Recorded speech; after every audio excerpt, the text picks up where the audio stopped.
I knew something was wrong the moment my phone buzzed with that calendar invitation. Meeting with Victoria, 9:30 a.m. No subject line, no assistant copied, just her and me. I stared at the screen for a moment before grabbing my notebook and heading upstairs.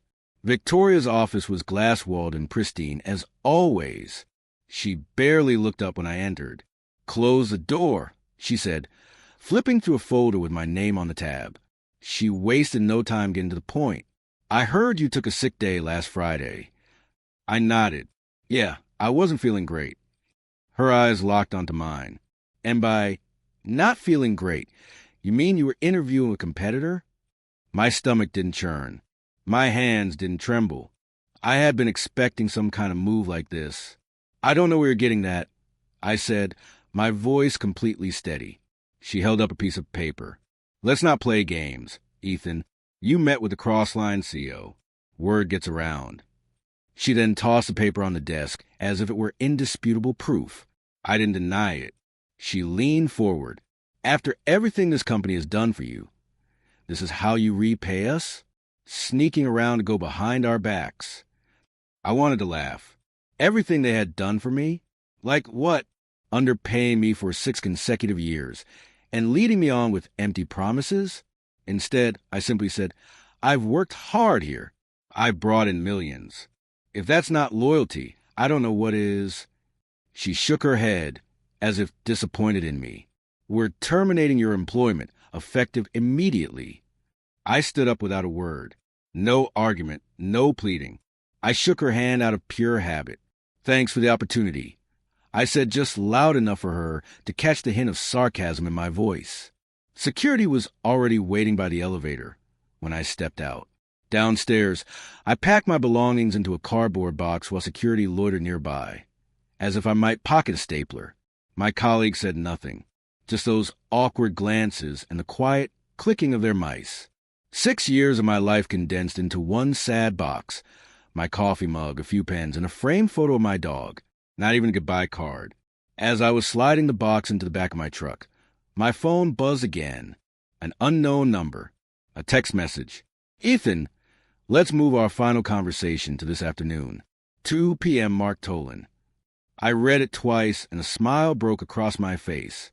Let them watch me go. I sat behind the wheel for a moment, my hand still on the steering wheel. The phone face up on the passenger seat. That message from Mark sat there like a challenge. 2 p.m. I had time to kill and nowhere to be, but my mind was already racing. I started at Silver Ridge fresh out of college, completely clueless about real advertising, just wide-eyed and desperate to prove myself. I took a job as an assistant because it was my only offer.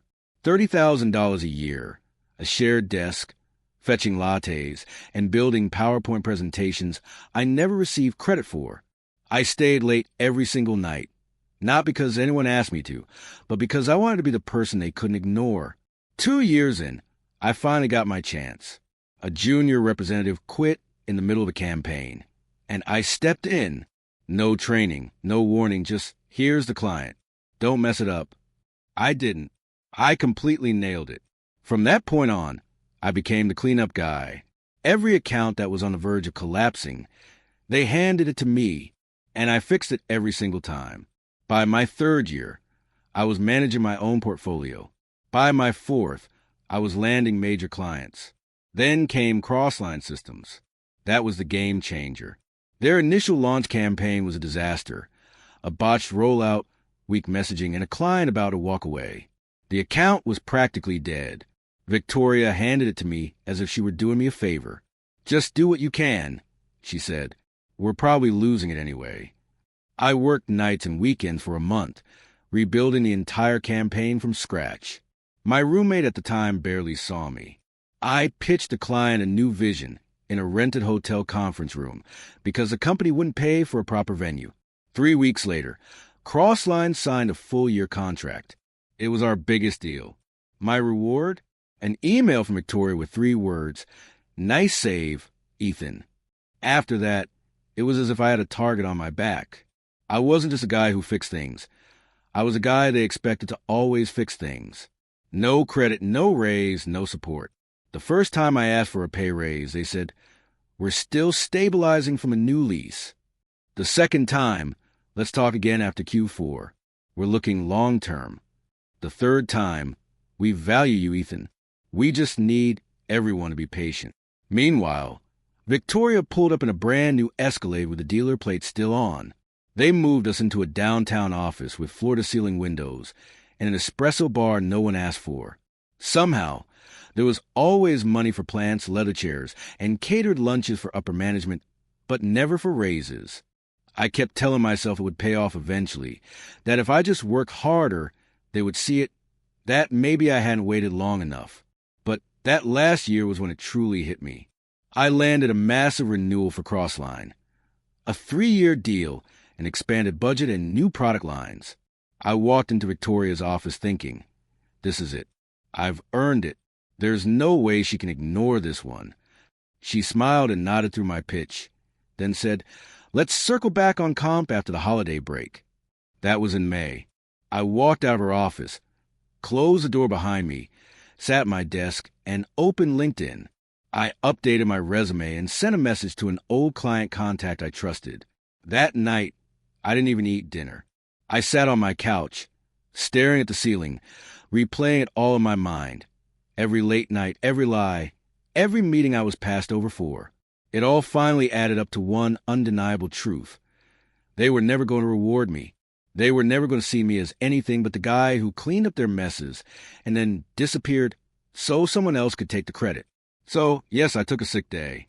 And yes, I took that meeting because I wasn't going to sit in that chair for one more day, waiting for scraps while Victoria sipped her oat milk lattes from a corner office she didn't earn. I didn't owe them loyalty anymore. By the time I got home, the adrenaline had worn off. The moment I set the cardboard box on the kitchen counter, it became real. This was it. Jobless. No paycheck coming. No calendar full of calls and deliverables. Just me, my belongings, and a refrigerator filled with condiments and takeout containers. I stare at that box, my nameplate, a dried-out Sharpie, the same mug I'd had since year 1, chipped on the rim, 6 years. All of it had shrunk down into office junk and cheap memories. My phone buzzed. It was Dan. "Dude, it's all over the building. Heard from finance and HR. What the hell happened?" I didn't answer right away. A minute later, it buzzed again. "Dan," just as pissed. I barely had time to process that before my phone started ringing. "Tell me this is a joke." Jess said, skipping hello. "It's not." "They fired you?" she snapped. "Are you kidding me right now?" I took a sick day. That's their story. "Ethan, you built that account. Everyone knows it. You kept Crossline from walking out the damn door. Do they think we're blind?" Jess didn't work in my department, but she understood the company politics better than most. She'd been there long enough to see how things worked, who got promoted, who got made a scapegoat. She never sugarcoated anything. "You know what infuriates me the most?" she said. "They didn't even pretend to fight for you. They didn't try to keep you. They just threw you out like old trash." My jaw clenched. I didn't want to admit it, but she was right. They hadn't hesitated. Victoria had made up her mind and cut me loose as if I never mattered. "They're going to regret this," she said in a low, determined voice. "Trust me." I was about to respond when another buzz hit, this time from an unknown number. "Jess, I've got a call coming in. Text me the second you know anything," she said. "Seriously, you better lay on your feet, or I'm burning that place down myself." I smiled, then answered the call. "Ethan, Mark Tolan here." His voice was calm, clear, and in control.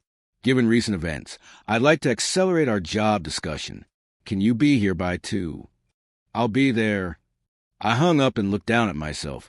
A faded t-shirt, sweatpants, bare feet on the cold tile. I was a mess. It didn't matter. I went to the bedroom, grabbed a clean shirt, slacks, and a blazer, and pulled on my shoes as if I were getting ready for battle. No hesitation, no doubt. They thought they had broken me. They had no idea what I was about to walk into. By 1:50, I was pulling into the lot at Crossline's headquarters, a modern glass building with sleek steel signage. People walked around with purpose, not just for show. This place felt alive, like actual work was being done here, not just buzzwords and posturing.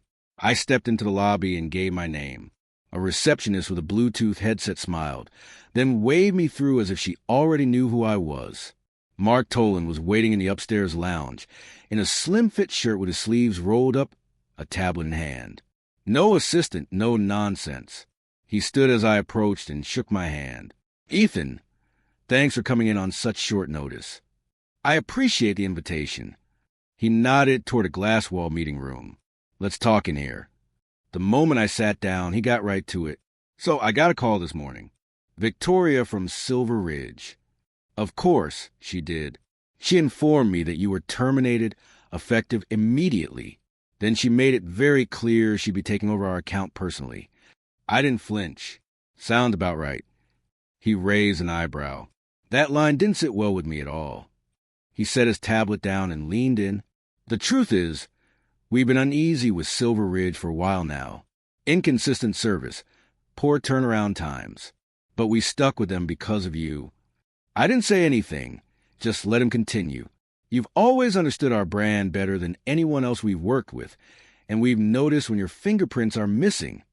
That hit harder than I expected. After years of being sidelined and downplayed, it was shocking to hear someone actually acknowledge it. He held my gaze. "I want to be clear. This wasn't about poaching. We weren't looking to pull you away from anything. But once you reached out, it felt like the obvious move." Mark opened a drawer, pulled out a folder, and slid it across the table. My name was typed on the front. I opened it. Director of Brand Strategy. Full benefits. A signing bonus. The leadership of a new in-house creative team. Reporting directly to the executive board. Then I saw the number. It was almost double what I was making at Silver Ridge. I blinked for a second, thinking I must have read it wrong. But it was real. "Look," he said, "we don't expect an answer today. I know this is a lot, and I know the circumstances aren't ideal. Take the night, sleep on it." I looked up. "You already know I'm going to say yes." He smiled. "Probably, but I respect people who don't just jump because the number's bigger." "It's not just a number," I said. He nodded. "No, it's about where you're valued." That word hit harder than I wanted it to. Valued. I closed the folder and slid it back toward him. "I'll let you know tomorrow." Mark stood and reached across the table. "We'd be lucky to have you, Ethan. And frankly, they were stupid to let you go." I shook his hand. "They'll figure that out soon enough." As I walked back out into the lobby, I could feel the tension in my chest beginning to lift. Maybe I hadn't just lost everything this morning. Maybe I had finally been cut loose from the dead weight. I stepped out into the August heat, pulled my blazer off, and got into my truck. I wasn't gloating, not yet, but they had handed me the exit I never thought I'd have the guts to take. And someone who mattered, actually wanted me to lead. I was halfway through a cold beer on my porch when my phone lit up again. Unknown number. I almost let it go, but something told me to pick it up. "Ethan, this is Lillian Graves, a board director at Silver Ridge." I sat up straight. "I know it's been a tough day," she said. "I'd like to meet, if you're willing, in person." I paused before answering. "Just so you know, I already signed a new contract this afternoon." She didn't flinch. "Still, I'd like to have a conversation. It doesn't have to change anything, just talk." Her tone was polished and professional, not panicked, but definitely urgent. She wasn't calling for closure. She was calling because someone upstairs was finally doing the math. "When?" I asked. "Tomorrow morning, 8:30. "Fine, but like I said, I'm already gone." I hung up and set the phone down on the armrest. That call didn't come from Victoria. It came from a board, which meant one thing. They knew they had screwed up and were scrambling. The next morning, I walked into the coffee shop 10 minutes early. She was already there in a gray suit with a tablet case and black coffee. She looked more like someone from a law firm than an ad agency. "Ethan," she said, standing up to shake my hand. "Thanks for making time." I sat down. "Let's skip the part where I pretend I don't know why I'm here." She gave a thin smile. "Fair enough. I just want to clear the air. There's been some miscommunication around your departure." Is that what we're calling it now? I think things escalated before all the facts were in. Victoria may have acted prematurely. I raised an eyebrow. She fired me for disloyalty. Are you telling me that wasn't a board-level call? She hesitated just long enough to answer without speaking. We didn't realize Crossline was reconsidering their contract, she finally said. If we had, the approach would have been different. And there it was. They didn't care until their biggest client was on the line. Let me save you some time, I said. I'm not coming back. I've already started transitioning into my new role. That ship has sailed. She nodded slowly, as if she had expected it. If I can ask, she said, what could we have done differently? That question actually made me pause. I looked her in the eye. Respect and fairness before it's too late. She nodded again, but this time her jaw tightened. It wasn't about fixing anything now. It was about covering their butts. I stood up. Thanks for the coffee. Then I walked out without shaking her hand. I walked into Silver Ridge at exactly 8:28 the next morning. Button-down shirt, tie, pressed slacks, polished boots. I was clean, confident, unshakable. I wasn't there to beg or to look back. I was there to finish this. A few familiar faces glanced up from their desks as I passed. Some looked surprised. Others couldn't make eye contact. I didn't stop for any of them. Lillian was waiting in the small conference room near the back. She stood when I walked in, smiled politely, and gestured to a chair across from her. I appreciate you coming in. I sat without answering. She slid a folder across the table. Inside was a printed reinstatement offer. After reviewing your contributions and circumstances, the board agrees you were let go without proper cause, she said. We're offering reinstatement, effective immediately, back pay from the termination date, a 10% salary increase, and a promotion to senior account director. I stared at the page, letting it sit between us. She waited. I finally looked up. You're serious? We are. We believe this is a fair and appropriate resolution. I let out a short breath through my nose. Not quite a laugh. You think this is going to fix it? It's a starting point. No, I said, pushing the folder back toward her. It's a reaction. You didn't start anything. You waited until it blew up in your face. Her expression didn't change, but I could see it in her eyes. This wasn't going the way she had planned. I appreciate the gesture, I said, but I've already accepted a new position. I'm not interested in coming back. We hoped you'd reconsider. I'm sure you did. Lillian glanced down and regrouped. It's not just about you, Ethan. There are people here who relied on you, who learned from you. I gave everything I had to this place. I said, my voice sharper now. 6 years, late nights, weekends. I carried campaigns while your managers took credit and gave me nothing but excuses. You ignored me until Crossline was in play. That's the truth. She sighed. Then tell me, what could we have done differently? That same question, word for word. I looked her dead in the eye. Respect and fairness before it's too late. She didn't say anything after that. I stood, adjusted my cuffs, and nodded once. No hard feelings, but I'm not for sale anymore. Then I turned and walked out. I didn't look back. I didn't say goodbye. I passed the same desks, the same half-curious stares. Only this time, I didn't feel like a ghost. I felt done. Not angry, not bitter, just done. When I stepped outside into the sun, it felt final, as if something I had been dragging behind me for too long had finally been released. By Monday morning, I was walking to the front doors of Crossline, with a badge clipped to my belt and a clear head. No baggage, no politics, just a clean slate and a job that actually made sense. The office had energy. People were moving fast. Screens alive with real work, not just fluff and fake urgency like at Silver Ridge. And no one looked at me as if I didn't belong. Mark met me by the elevators. You ready? Always. He brought me into the open floor main area and introduced me to the team. This is Ethan, he said. He knows our brand better than anyone I've worked with in or out of this building. That hit me, not because he said it loudly, but because nobody flinched. Nobody questioned it. They nodded, shook my hand, and moved on as if it were normal to respect someone's work without making it political. I settled into my new desk. It was clean and set up. The monitor was already logged in, and I barely had time to breathe before Mark circled back. Leadership meeting in 10. You want to be there. 10 minutes later, I was in a glass-walled conference room with a dozen executives. I had only seen half of them in emails over the years. Now I was at the table. Mark looked over. We're reviewing agency contracts, including Silver Ridge. I want your honest take. I kept my expression flat. You want it now? Now's good. I nodded.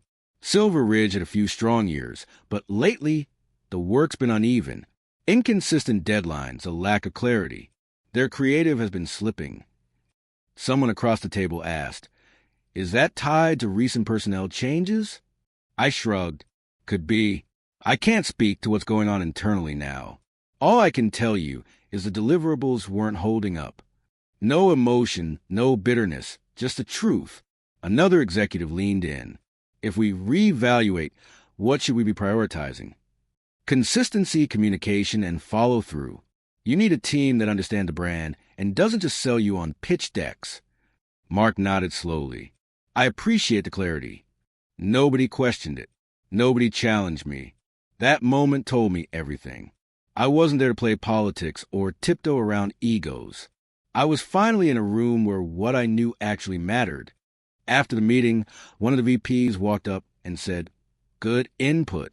We've needed that voice for a while." I just nodded and went back to work. I wasn't here to gloat. I wasn't here to trash the past. I had bigger things to build now. By the end of that first week, the writing was on the wall. Thursday morning, Mark called me into his office. He was already on a call with procurement and two executives when I walked in, but he waved me to a chair. "We've made the call," he said once he had muted his mic. "Silver Ridge is out. The contract ends in 30 days. I nodded. I didn't smile. I didn't need to. He unmuted. "Ethan's taking point on the transition. He'll manage the handoff to our new agency." And just like that, it was official. Silver Ridge's biggest account was gone. Their anchor client was pulled right out from under them. And I didn't even have to say a word. No pitch, no revenge play. Just facts, timing, and the truth finally catching up to them. Later that afternoon, I was reviewing the onboarding materials for the new agency when my phone buzzed. "Dan." "Yo." Victoria's melting down. I kept reading. "Dan." 3 people updated their resumes yesterday. 2 others asked HR about internal transfers. I stared at the screen for a second, then locked it and set the phone face down. I didn't need to reply. He would get it. Back at my desk, I went right back to work. I had a vendor meeting in 30 minutes. My onboarding schedule was still behind. A design review was scheduled for 4. I had things to do. Real things, forward-facing things. I didn't feel smug. I didn't feel cold either. I just felt clear. This wasn't about making them suffer. It wasn't about payback or getting one over on Victoria. It was about building something that didn't have to run on ego and silence. I thought back to all the late nights I had spent at Silver Ridge, stuck there while someone else pitched my work. The empty thanks. The looks I got when I pushed too hard for what I had earned. Now, I was in a place where I could speak freely, act without asking permission, and be heard without having to raise my voice. That was the real victory. Let Victoria rage. Let the company scramble. That part wasn't mine to fix or worry about anymore. At 5 on the dot, I shut my laptop, grabbed my jacket, and walked out without looking back. Outside, the city noise felt different. Not louder, just sharper, as if I were finally in step with it. I didn't need anyone to see me succeed. I just needed to do it. A year later, I was in my office at Crossline, watching my team go back and forth on a rebrand pitch that actually had legs. No dead weight, no politics, just people who gave a damn and weren't afraid to push back when something wasn't working. I had built that from the ground up. 6 full-time hires, 2 rotating contractors, and a department that finally knew what it felt like to win the right way. I didn't chase clients anymore. They came to us. I didn't have to remind anyone what I was worth. The results did that on their own. Every now and then, someone mentioned Silver Ridge, usually in passing. Jess said HR had lost half their mid-level staff in 6 months. Dan told me they'd lost another major account to a boutique shop in Seattle. I heard rumors they were downsizing their flashy downtown office, the one with the espresso bar no one ever used. I didn't care. It wasn't bitterness. It wasn't pride either. It just didn't register anymore, like an old ringtone you don't even recognize. The anger was long gone. I didn't look for updates. I didn't scroll through LinkedIn hoping to see bad news. If anything, I avoided it. That part of my life was over, cut clean. What I got in the end was revenge. It wasn't some perfect karmic justice where everyone who doubted me finally begged for forgiveness. What I got was better. I got freedom. I got clarity. I got the guts to walk out when I wasn't being respected and to start something I actually believed in. It turns out that's harder than staying miserable and way more valuable. Victoria probably still thought firing me was some kind of power move, a lesson. She had no idea she had set me free.